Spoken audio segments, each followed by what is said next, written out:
Hi, everyone. Welcome. My name is Suma. On this YouTube channel, I explore many different innovative ideas. And today my guest is Tye Glover. Tye is an ideation philosopher, NCP Neuro Creative Programming practitioner, and the founder of Think Different Nation. With over 30 years of global consulting experience, Tye specializes in helping leaders, entrepreneurs, and creatives break through mental barriers, enhance perception, and turn innovative ideas into actionable strategies. Welcome, Tye. Thank you. Thank you for having me on. Thank you so much for reaching out. I was looking at your work and it sounds really fascinating to me. And I would love to know what inspired you to create this program. It's right off the bat, I'm neurodivergent. So I've always had a hard time kind of developing the understanding of how to handle any given situation, especially, the emotional ones that we deal with. And so I first gravitated towards neuro-linguistics programming, NLP, which is something that kind of came out of the 70s, 80s. Really, Tony Robbins got his big start from NLP. But it teaches that the mind, it teaches about how we capture information from the standpoint of our sensory receptors, capturing the experiences that we have and then internalizing. So, we're having certain understandings of an experience, we're internalizing it, we're translating it into understandings based on what we've learned in the past, and then we're reacting as a result. And for me, starting to get an understanding of the fact that there are rules associated with how we interact with people allowed me to better understand how to navigate within those spaces. But that was also the real discovery, the fact that everything works according to a process driven by a set of rules. Even within consciousness, the way that we act and react and understand our experiences are through rules and processes. And I really got interested in studying those processes. So that's kind of what really launched me into it, that deficit of not being able to understand experiences, and then the recognition that there were paths, there were things that I could learn to help me to better understand, again, this human experience that we have. When did you come up with this program of NCP? I believe you've been practicing this for over 10 years now. No, it's been about 5 years since it first started to really germinate, and it really started coming from ideas, again, like NLP. So here's the thing with NLP, neuro linguistics programming. It's inward focused. It looks at our relationships with ourselves and with others. So it's all about how we're interacting with people and responding and programmed to respond as a result of our past experiences. But that's when I recognized the fact that, well, creativity works in a very similar way, in that it's the same exact 5 basic senses through which we acquire our understandings. And with NCP, Neuro Creative Programming, though, the creative aspect looks at how we capture the ingredients or the raw materials for those ideas. Because if you don't have, if you've never seen a phone, it's impossible to come up with an idea for a phone app. You have to have raw materials for anything to exist, such as you have to have raw materials for a hamburger. You need to have the hamburger meat. You need to have the bun. You have to have raw materials for any idea. You need to have understanding number 1, understanding number 2, understanding number 3. And those are the components from which we build our answers to our questions. So when I started to put those, I started to look outward instead of inward, like NLP. I started to look outward at all of our other experiences and how do we acquire the raw materials for our ideas. And that's kind of really where that started to take off, because I looked at all the different significant ideas I had in the past, and I started to connect back to where those ideas really germinated, where the raw materials were. There was the understanding, there was perhaps the college where I learned to use Excel and I learned to use computers, and I learned these basic foundational understandings that help to propel the next move forward. And then I went on and I started going through being interested in real estate and learning about financials and real estate. And then I started to go to a situation where I was almost losing my home. And I recognized that my home needs work. They're offering me 1/10 of what it really is worth, but yet I can't go and do the renovation because I don't have the money. And in recognizing my past experience with being interested in flipping, I said, why don't I flip my own house? Why don't I go and find an investor who's willing to partner with me to do the renovation without him buying the house? There's a benefit for him. And yet I still make more money off the sale. So it was just putting all these different pieces, and how did I come up with the original ideas for those that helped me to really understand the fact that neurolinguistics programming is as essential to our human experience as neuro creative programming is for the person who's looking at understanding how do I break boundaries and find new ideas or find new inputs to the ideas that take it in a much more innovative direction. So how do you think creativity arises from structure, thought, and perception? I think the first one, and the way I work through it, is I look at 3 levels. I look at the first level of perception. How do we perceive our experiences? How do we understand what we're perceiving, for example? We're all aligned differently, and we all have different independent intelligences. As a matter of fact, Howard Gardner, he was the writer from Harvard University, wrote numerous books on multiple intelligences, but he wrote about the fact that there were 9 basically different types of intelligences that we all possess in varying levels and degrees.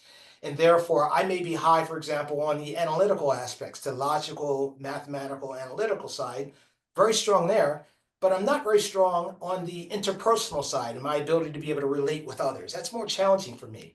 Obviously, we can see that Elon Musk is much more challenged in that area as well, because he's very strong with the analytical, the logical. But from a humanist, interpersonal, and from a, I'd say, an existential standpoint, which is another one of the intelligences, he's very low there. So we all have different degrees, and when you can really start to learn which ones are your strengths, then you can lean into those strengths. So that was the first part about that one. But I'm sorry, follow up with your question again. So how does I only creativity answered part of it. Bringing those concepts into, like, how does creativity arises from thoughts and perception? So again, I think it's that first level of perception and basically being able to understand how we perceive. And a reason why I mentioned multiple intelligences is that with those different multiple intelligences, we're going to lean in different directions. I'm going to look at certain things, give attention to certain things more than you may. The chef is going to give attention to things that are sensory oriented around taste and around possibly texture, but definitely scent. So we lean into different things because we are individuals by our intelligences. And so that's that first part about perception and how do we perceive our experiences and what we're inclined to lean into. That's an anomaly that causes us. And then the second level is actually the collection of those materials, of the insights. And it's the questions that we ask of those particular situations where we've examined this, that, and the other thing. And now we're making it stickier. We're making it something that's more foundational in our understanding and something more recallable. And then the third one is when we deal with a challenge that we have to solve. And that's when we reach back in. Of course, we lean into our depository of those experiences. Now, all this centers around Steve Jobs, one, I think, his most famous quote about his dots. You can't connect the dots looking forward. You can only connect them looking backwards. So you have to trust that they'll somehow connect in your future. And he followed up on whether it's your gut, your fate, karma, or whatever. It's always worked for me. Now, I think those dots are the experiences that we've had where we've perceived something. It's an anomaly within our field, and we give it attention, and then we learn certain things about it. And that's the perception in the collection aspects of it. And then the last part of that is, of course, solving the problems that we have, whether the problem is as simple as I need a beer out of the refrigerator and I can't, and I have to get up to get it. We create a solution to that. We get up to get it. Or whether we're dealing with a more complex challenge surrounding a solution that we need involving climate change, where we have a repository of experiences that we're asking certain questions of those while we collected them, while at the same time as we go through this challenge. And then that's where our solutions are presented.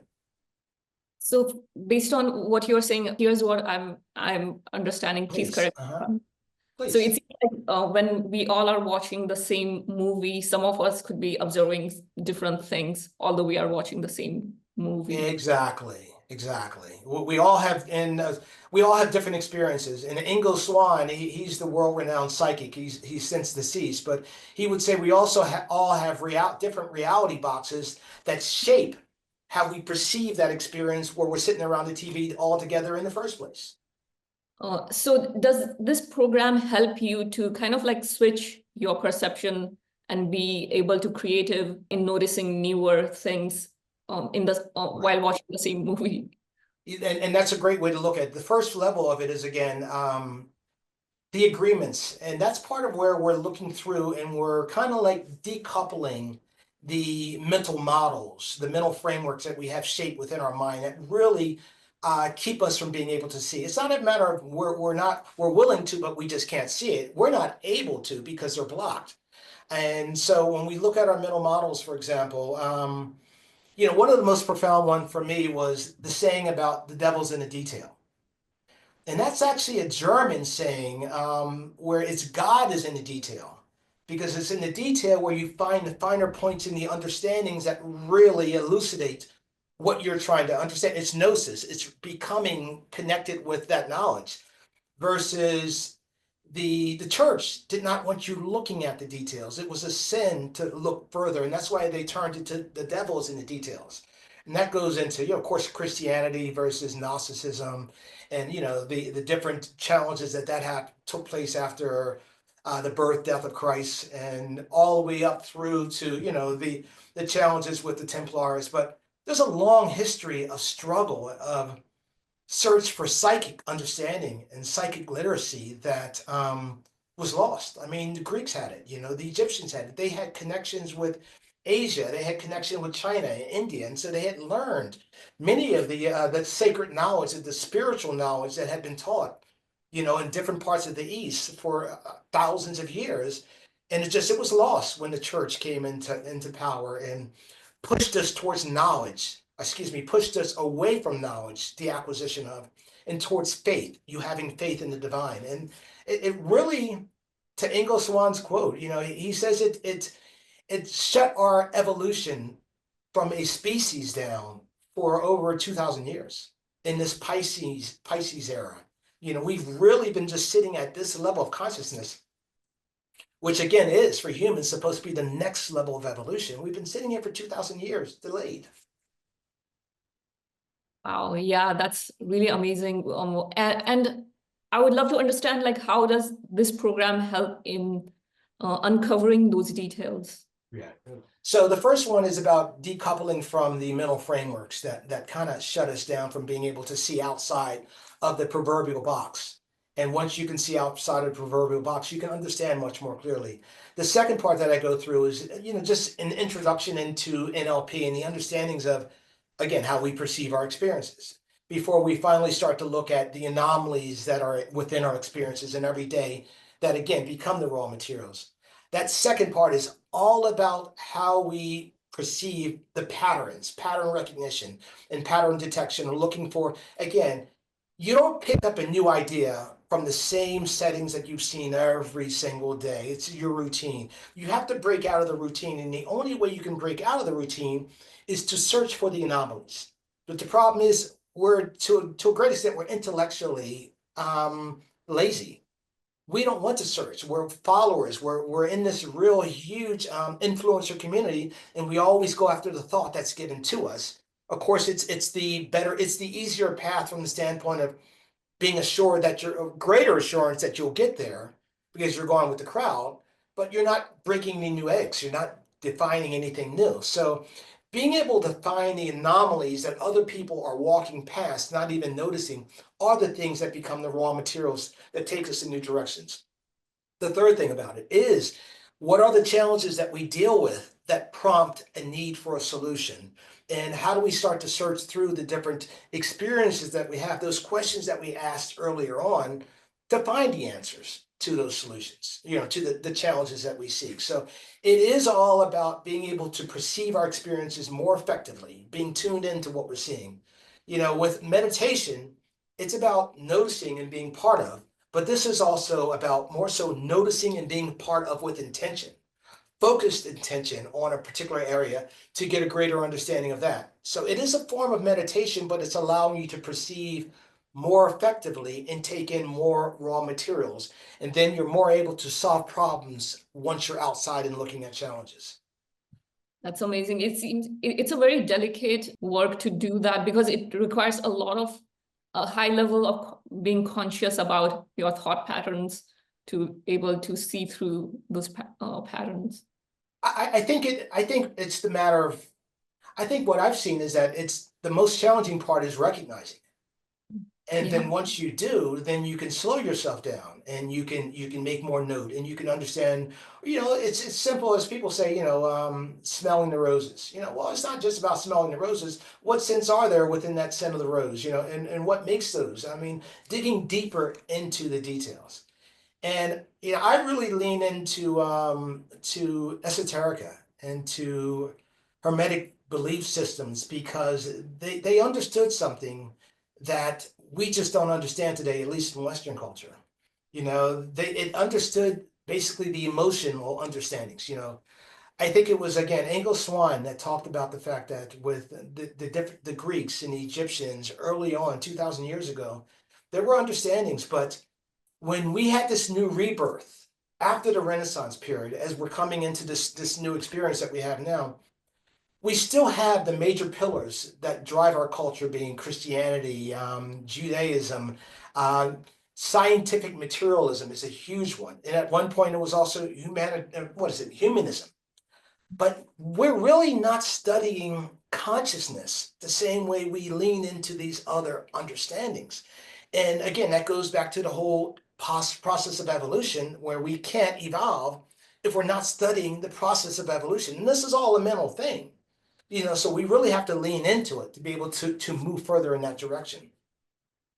I agree. I feel like the subjects of consciousness, at least in mainstream, it's almost non-existent. Yeah, it's very superficial. And we're trying to lean in towards, of course, Asia, India, and but we've kind of like gutted our own formally understood psychic systems.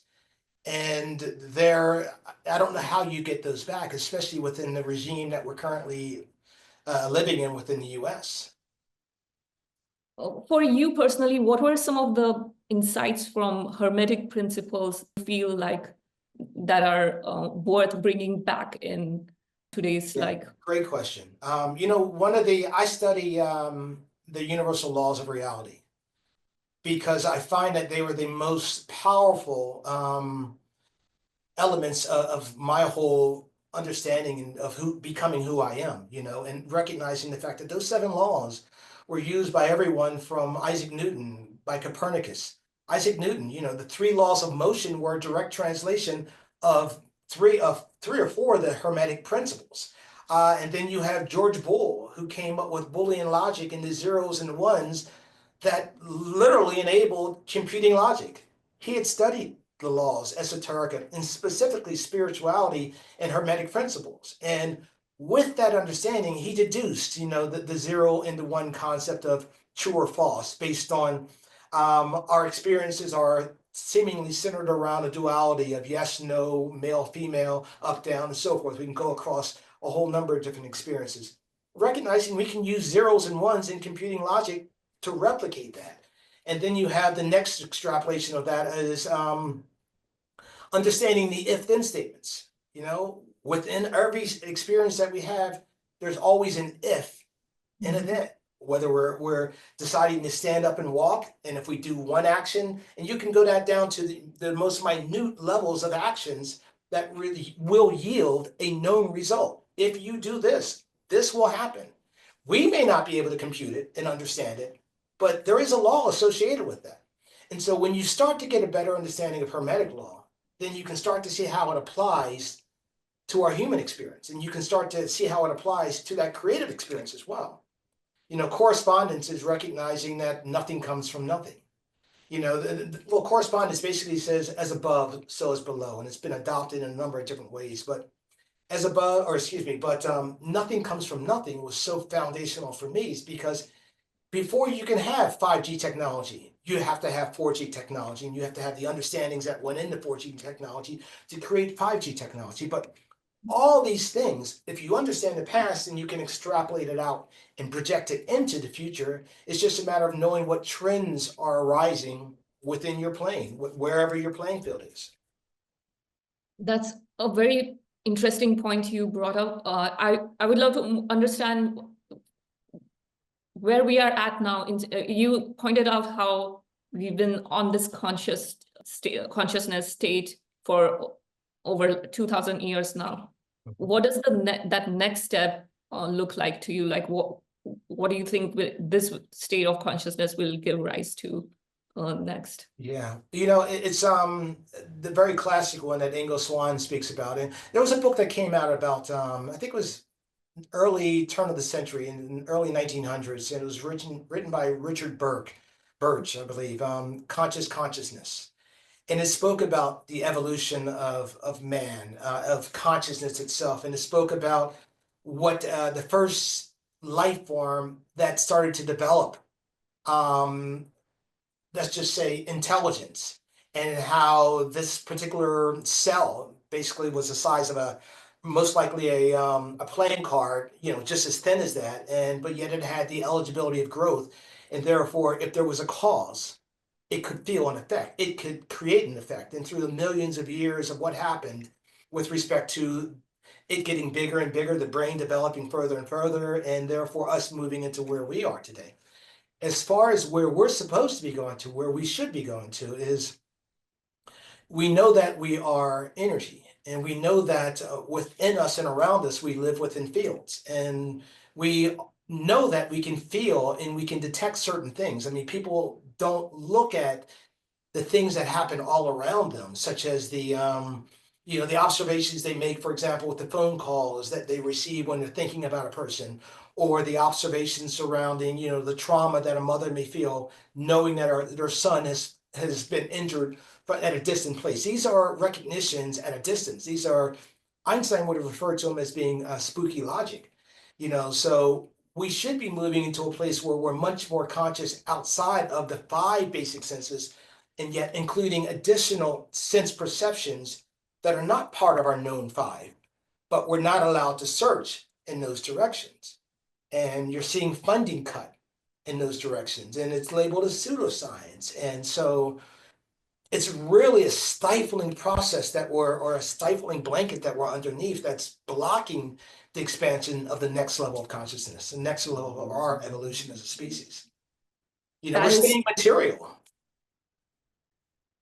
Yeah, I fully resonate with that, because I feel like when you try to do work in this area of subjects, like there's not much support available. It's like you have to go out. Yeah, you won't find it in the West. It's been forbidden, and that goes to that's in the church. I can't say the church is doing that now, but once you go through a certain levels of understandings, you can't not understand what you've understood. And it's these mental frameworks, these reality boxes that we've built, that we have grown through, that are the framework of our understanding of reality itself.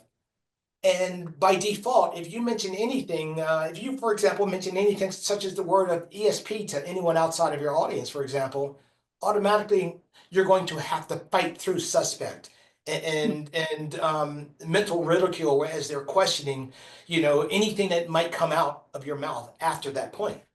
And so how do you get through to another level when it is like unlearning calculus? Calculus requires foundations of geometry and algebra and multiplication, division before that. And you have to learn one step before you can learn the next, before you can learn the next. Now, the thing is, when you've built your whole understanding around a structure, and yet I'm going to tell you something else, possibly submit to you that some other structure exists, you can't just decompile the structures in which you're experiencing and very easily understand that other concept unless you're very open. And we're not very open. As a matter of fact, it's funny because I remember hearing a story about Einstein where he was walking through a laboratory on a tour of this new facility, And there was someone who was guiding him. The young guy was just showing him around the place. And Albert was with his assistant. And this young man starts talking to him about, the equipment that's in the room and explaining what these things do. And Albert Einstein just sat there quietly. And his assistant was like looking at him wide, was saying, like, kind of like, why are you sitting here so patiently? And it wasn't until at the end of the discussion where the assistant was talking to him directly, where the assistant asked him, why didn't you tell him who you were? Why didn't you explain to him that you know all these things? And he said, because you never know where your next idea will come from. And this person, speaking of these things in such a deconstructed way, he hasn't walked through these understandings to be here. Therefore, he's more malleable in the direction and his assumptions that he can make. And so, of course, Albert knew that I need to go to the smallest in understanding to be able to get possible avenues into different directions that don't take me into the walls that I'm currently facing. It's as simple as the kid that points out, the trailer can't get under the bridge, and the kid says, "Why don't you lower the air in the tires?" It's those simple things that only a child's understanding of a situation can provide a solution to. I wanted to go back to your point of what you mentioned about zeros and ones, the binary way of computation. It's very interesting. Some comparison I've noticed, like in the computers world, in computation, the binary logic of zeros and ones seems to be, in computer world, the next advanced stage is the quantum computing, where it's beyond just the binary way of computing. And I can see that happen even on the consciousness side, where maybe that's the next stage for us, where our minds are, the way of thinking can be very binary, like white or black, or right or wrong. And going beyond that duality could be. Yeah, it's there was a story about a man named George Boole, and he lived in the early, I think, 1900s, late 1800s, and he was an Englishman. And he was such a pioneering man in developing computing logic. He was a man who wasn't born wealthy. He was, lower middle class income. He didn't have the money to be able to go to the expensive Ivy League schools or the expensive schools in the UK. So he studied on his own. And because he studied on his own, he studied books that were less traditional than the ones that you would normally get at Cambridge and Oxford. And so that study that he did allowed him to go into directions where he really paid a lot of attention and reverence to Hermeticism, to Hermetic laws. He's studying Newton's understandings, but also his wife. George Boole's wife was a spiritualist and a mathematician as well. So through working with her, he was able to, as I heard it mentioned, to observe the obvious and to ask obvious questions. And so George Boole specifically took those 7 Hermetic laws and he observed our experience, how we move through our experiences. And he asked obvious questions about those movements through those experiences. And that's when he kind of started to understand I think it was polarity, the law of polarity, which was first mentioned by Acreon back in like 400 or 500 BCE, where Acreon had noticed, isn't it interesting that every condition that we face, more or less, that every question that we have has a binary tone to it. It was, again, looking at all these, the yeses and no's, male, females, happy, sad. And if you look at any condition or emotion that's a positive one, or let's just say a negative emotion, you put it around a semicircle, in the bottom half of a semicircle, and you put all those negative conditions, you can find a positive condition that will actually be the exact opposite of that negative condition. So a lot of Stoicism will move you into, if you're feeling in any of these negative modes, then focus on the positive mode and it will take you out. But nonetheless, in recognizing that duality of our experiences, he was able to break it down into the zeros and the ones of human logic. And that led to the next understanding of, for every action or every movement that we make, there is an effect to that. And that's all based on if-then statements. So cause and effect. If this happens, then this will happen, translates to if this happens in writing my code, then I want this to happen. So it's all written into computing logic. It was the basis. But if you follow that up further, he wrote his book and he published it away in a little archive, and it stayed there for 100 years before a man named Alan Turing came along. And he took that logic, and he's the one that wrote the logic, developing and using that same Hermetic logic and understandings and rational and reasoning. And he was able to use that book to develop AI, the foundations of AI, which is where we are today. But going all back to Hermeticism, just to finish that one out, it's all about, we live in a quantum realm, and our experiences through an energy are at that quantum realm. And so you hear different writers like Joe Dispenza speaking about, we have the ability to create that reality because every action does lead to a reaction, and we are in charge, if we choose our destiny, of those reactions to the actions itself. Yeah, that's a very good point. I feel like it's very fascinating that how the computation world is evolving on its own in a way where it's evolving its own philosophy and moving on to newer concepts. And that could happen to human consciousness also. Maybe we'll go beyond. It is, yeah. There's a great documentary called The Dalai Lama Scientist, and it's available on Amazon Prime. And it has, back I think in 2000, the Dalai Lama met together with all the different scientific disciplines, from cosmology, astronomy, quantum physics, psychology, and they put the Buddhist monks together with the different scientists. And they went through theories and understandings of this particular area versus the Buddhist particular way of life. And they came up with astonishing similarities. Both of them, for example, in looking at quantum physics, both of them understand the fact that you need the observer within the experience to be able to see what's being observed, that the tree does not fall in the absence of the observer, because there is no tree until we bring it into reality by being there. But both of these philosophies align with Hermeticism. And so I think, to your point, that is exactly where we're going, from the standpoint of our levels of consciousness, moving again away from simply the use of the 5 basic senses. And what do you think is lately AI is catching up, and there has been so much progress, especially in the last few years. How do you see that affecting some of these things in our journey of consciousness? How do those interplay? I think we will lean, unfortunately, into AI more and leverage that. We're a lazy species. We like to find any solution that solves any type of work. We like to find solutions to those because we just don't want to do the work. And thinking requires energy. Thinking burns calories, just like sitting in a gym and lifting weights. It literally burns a certain amount of calories just by the different types of thoughts that you have throughout that day. So I think that we're going to leverage AI more often. And thus, it may further stunt our own evolution of psychic development.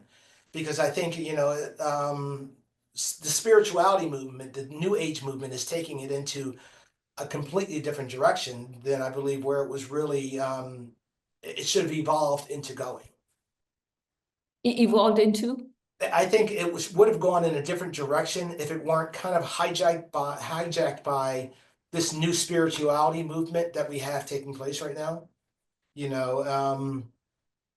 So it's unfortunate the path that we're on, because we're not in a new age of spirituality. These are things that we already once possessed. We just need to understand, rediscover what we lost. So do you see that is your perception that maybe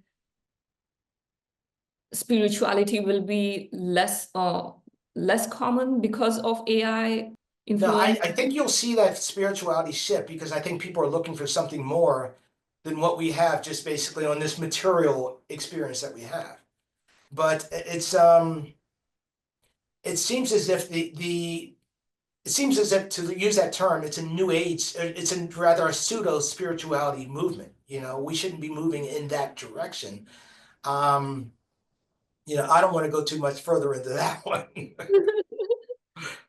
Yeah, I know what you mean, because even in the spiritual world, there are so many different Right, right. directions you can go. And yeah, it can be a big rabbit hole in itself. Exactly, You, exactly. Yeah. and you can get pulled into directions that are misleading and Well, time. and I believe it's leading us from what what our true path should be, and understanding what was lost. And and I lean heavily back into what the ancients had. I mean, if you think about it like this, for example, Egypt had been around for roughly 2,000 years before even the Greeks came around. And the Greeks are roughly 2,500 years old to us. Now, when you have people who move into more priestly statuses and therefore can dedicate time to thought, you gain a lot of knowledge throughout the course of 2,000 years. And we're talking about people, if you look at the whole story of Egypt and Egypt's rise, and there's a lot of people will hear that and they will think, that's all pseudo philosophy as well. But I mean, there's a story of deep diluvian time. There's a story of the vestiges of knowledge that should have or possibly have come from a much more advanced civilization. 9,000, 8,000 years earlier, Atlantis, it was the point that has been mentioned by a number of different philosophers of that time, and how these understandings in consciousness were the base level understandings of mankind. That's what Hermetic laws were understood to be, the base level of understandings that have been diluted into all the other frameworks and Abrahamic religions that exist today. But these laws were supposed to define man's true place within the universe. And by recognizing and by embracing them, what holds you back actually becomes what propels you forward. It becomes the power to move you forward.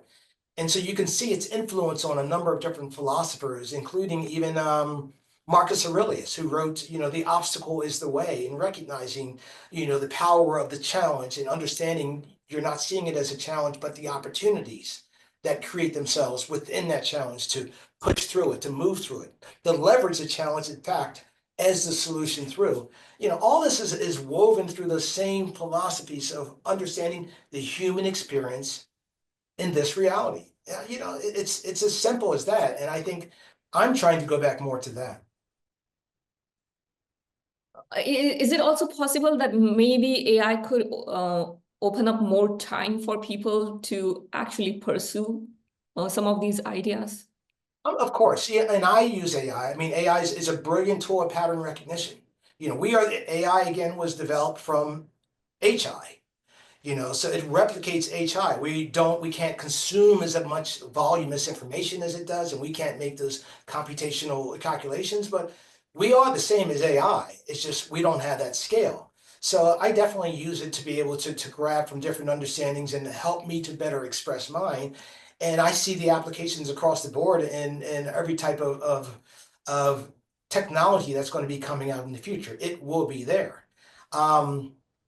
The thing is, how's that going to help the average person outside of a person's able? My mother's learning how to use ChatGPT. As a matter of fact, she's sitting right down in the house today learning from my wife how to use ChatGPT. She's interested. She's fascinated by it because she knows it's important. But can you learn enough as the average person to really help you keep your job? Just on the casual learner, that is, outside of taking courses and sitting down and focusing, the job is going away. So it's not even about keeping your job. It's about advancing to the next level that does incorporate AI. I'm 59, so I should be able to make it through having to, but I'm learning it nonetheless, and I'm leveraging it heavily. Yeah, it's dramatically changing the way Yeah. we work. Mhm. It's amazing how quickly things are changing, especially in the software engineering world. It's already Right. it has And been they there. don't know what to do with it. I mean, a lot of companies haven't introduced it. They're introducing it in the small groups, small subgroups. They're testing it out. They're putting up firewalls greatly around what it can touch, what it can do, what data you can load into it. And they're wondering about, well, how do we let people use this yet? How do we adjust salaries? And I mean, there's a whole lot of things. So there's a long curve that still is going to be, still is there with regards to the true introduction of AI into the workplace. As much as they may be talking about it, it's coming right now.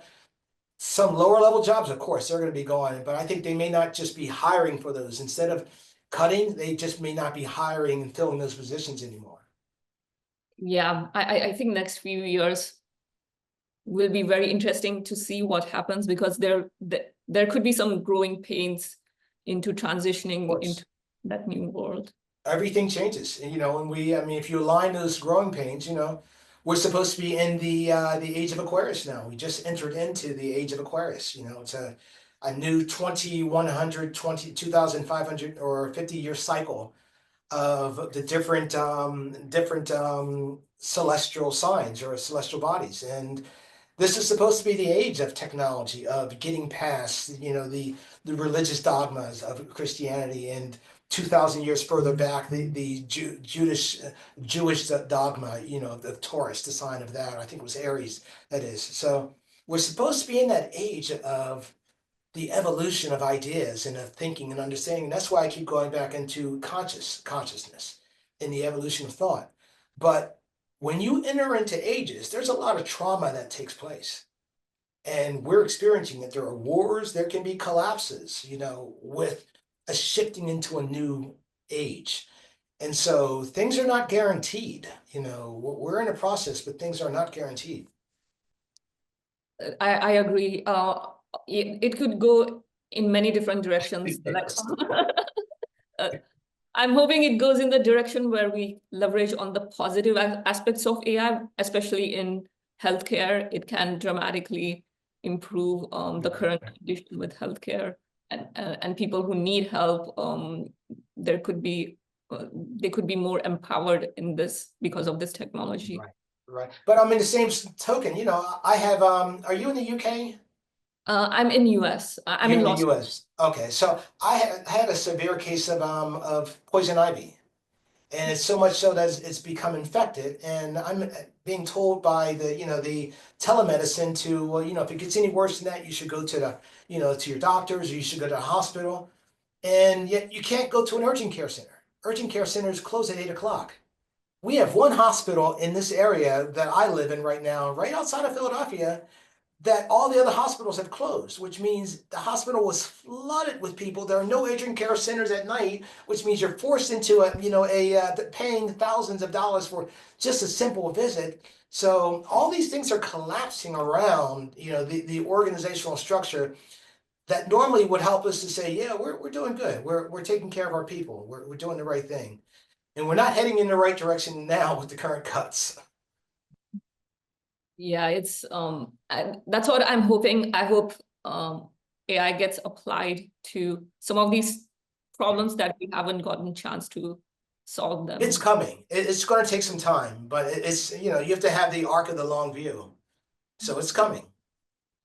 And one of the areas I wanted to explore with you, especially because at least now it seems like AI may not be able to get into this realm of exploration. For example, altered states of consciousness or cannabis. What is the role of altered states of consciousness or cannabis into our own process of ideation or our evolution? Right. So now, and I'm sorry, I wasn't clear on the word. Did you mention cannabis? Yes, cannabis. Okay, I wasn't sure. I've read it. I've been a cannabis smoker probably since 2000, since I was 15. Not every day. You'd get some. You'd smoke just for the fun of it. But I did that for. I would do that quite regularly when I could get it, and then I'd go off. Anyway, long story short is, over the last 5 years, I'd say I really started leaning into it more just because I was trying to get away from alcohol. Cannabis would assist me in actually kind of deconnecting from some of the emotional challenges, my traumas in life, and it made those traumas just basically non-issues for me. It removed the steam or the pain from the challenges, where I can understand about my brother's death and the way he passed, and recognize it. It was, but yet not bring the emotion into the experience. So it's always been something that helped me to kind of move on from a situation. But cannabis, in the way it affects our CB1 receptors, THC specifically, has such an amazing effect on our ability to be able to continue a logical, a rational, a reasonable thought process and carry it forward in any given direction. But yet, the cannabis, the THC aspect, allows us to kind of float and fantasize in other directions that are outside of the realm of that specific logic, where we wouldn't normally be able to go if, in fact, we weren't using THC. And so there's certain techniques that we can use. There's certain things that I work with when I move into my ideation sessions of, mindfulness and intention, recognizing what I'm doing and entering into a frame of mind. Again, it's a form of meditation itself, but entering into a frame of mind where I'm ready to receive what I'm about ready to dig down into from a detail standpoint. A lot of the information I go into are books. I take walking tours, and I will literally, that's my greatest exercise, is to listen to a great audible books. And I always listen to nonfiction because I'm always trying to acquire new knowledge. And then I'll go through and I will smoke some weed. I always do smoked. I don't do edibles because smoked has a different effect on on your understandings and your perception as opposed to edible THC. And then I will walk on to my tours and I will listen to part of the book, but I'll allow myself to float away and to observe and to think about processes or thoughts that the book may have prompted, but yet now I'm released to follow those in further ways. And I have my app where I'll take notes on what I'm collecting while the book is still running. And occasionally we'll come back and reestablish consciousness with the specific things. So there's a process that we can go through from the standpoint of moving our level of understanding and perception to higher levels. And THC is amazing at the way it can support us in directing specific goals and objectives of one specific session where this is what I want to accomplish right now.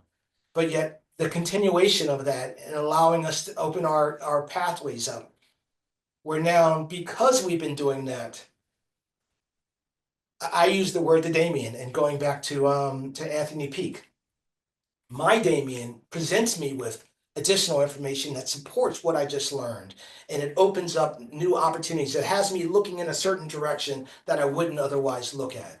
Engel Swan spoke about a very similar type of mental understanding, where it was, I think he referred to it as being our shared field, where we'll start receiving things that further support the direction of our thought processes. So, there's a lot there. And when we're open to that psychic literacy, I think it releases itself and it starts sharing itself to us.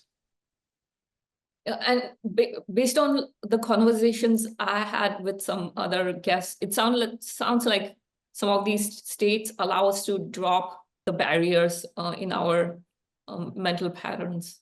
Most definitely with THC, nothing becomes off limits, and that's the challenge with it as well. Again, I don't use edibles because edibles can take you on a ride, and rides are not fun. But if you take too much of THC, then you can be in for a long road, because it may take 2 hours to hit, especially for new folks who are using it. It may take 2 hours to hit, but then you may have thought that, well, I'm not going to feel it. I'm not feeling it, so I'm taking more. And you've got a very difficult path for the next several series of hours if that's happened.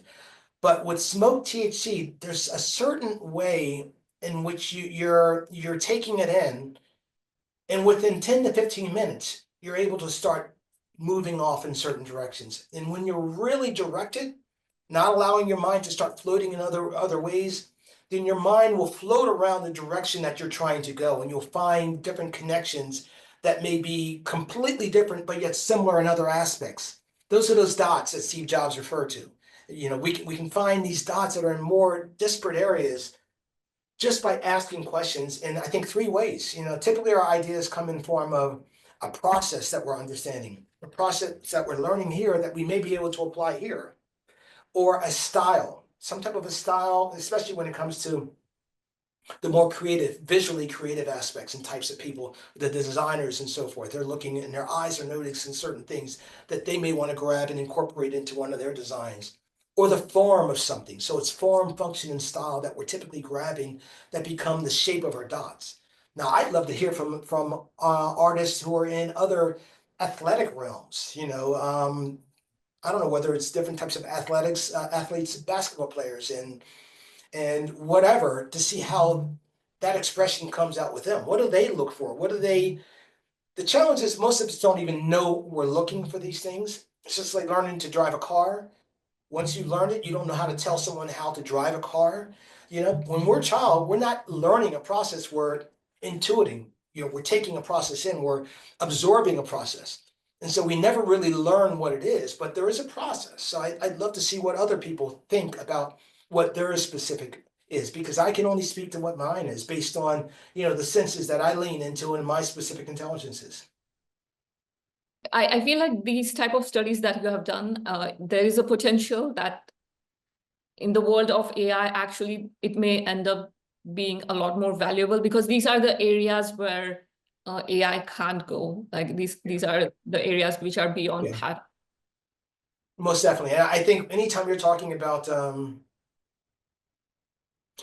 you talk about like the shared field, for example, I can't see AI being able to tap into the shared field, because it's a field outside of ourselves that it's a spiritual field. And so obviously AI could never tap into that.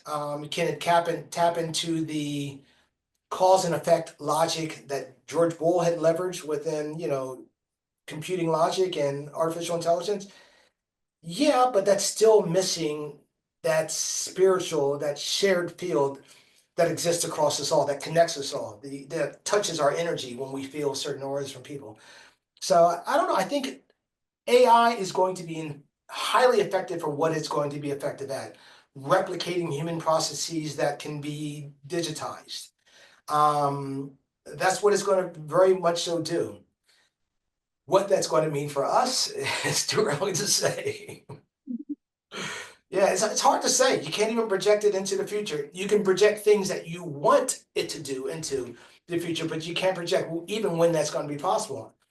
I see things that are possible right now, but again, companies are not leveraging it in that way because they're still afraid of it.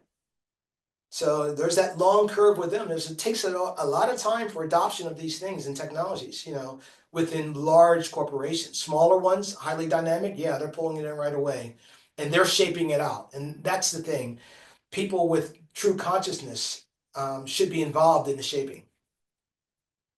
Yeah, some of these bigger companies like Microsoft, OpenAI, they are coming out with so many new things in matter of months. Right. It's interesting to see how other companies catch up with that pace. Yeah. Yeah, they've got the money, they can throw it into it, they can restructure it in any given way, and it's an amazing place. I mean, we are in the days of right after Newton, where Newtonian mechanics just blew up the world from the standpoint of now we can study all these other things, and we have the mathematical computations we can use in all these other areas, but you multiply that by 1,000, this is where AI is taking us very, very quickly. And I think that's the fear of it all for most people. It's they can't wrap their head around it. Yeah, it's going to be interesting. I don't think I think there will be still a lot of work, but it's just there will be changes where that focus would get shifted to it may create more work in other areas where there was not much resources available. Now that we are most of the stuff can be done by AI. Now we can free our time to do things that we couldn't do before. Yeah, it's just we weren't. I went through my last class in economics in undergrad. My professor, he was a Mexican man, and his roommate in college had worked on NAFTA, on the trade agreement. And he told us, all the students, that unless you plan on going for an advanced degree, a master's, even a PhD, plan on changing careers every 5 to 7 years, because that's how fast careers and technologies within this country are going to change and going to move. Therefore, you're going to have to be dynamic. Now, I was probably the only one that really took that to heart out of the 30 or 40 or so people in that class. But when you look at that statement and therefore what we've seen now, America was never prepared for the change that it saw coming out of 2000, in the Y2K crisis, and the influx of Asia into the US and all the workers, and the way money was being directed in those directions to try to get lower cost labor. America was never prepared for the changes, and so they weren't able to adapt to the changes they never saw coming. Now, fast forward to AI generation, where you've got all these people studying these different disciplines in school, and all of a sudden we're going to be making a huge structural shift in the way of everything. And now you've got these guys trying to figure out, well, what the heck do I do?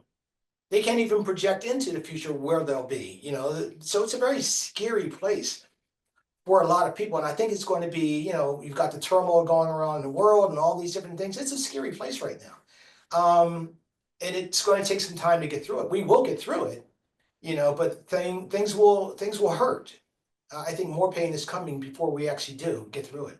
And let's be serious as well, recognizing the fact that, AI doesn't have to continue. I mean, when Rome collapsed and, we went into the Dark Ages, we lost information out of all the knowledge that had been acquired, throughout the millennium in Alexandria. Only 1% of that knowledge ever emerged and is with us today, just 1%. So we can lose so much knowledge, from the standpoint of what's happening now if we were to have any significant challenges. Look at how we're cutting colleges from the standpoint of research that's supposed to be taking place. And these people are moving into these areas to study. Now there's no funding, which means their career, all the time they spent focusing on an area to learn something about your mom's cancer, they no longer get funding for, which means that disappears. And that loss and that knowledge can go on for decades, if ever to be returned again, simply because of the funding. So that we're in real serious times. What is your message today for the up-and-coming leaders or entrepreneurs? What would you advise? What are your insights?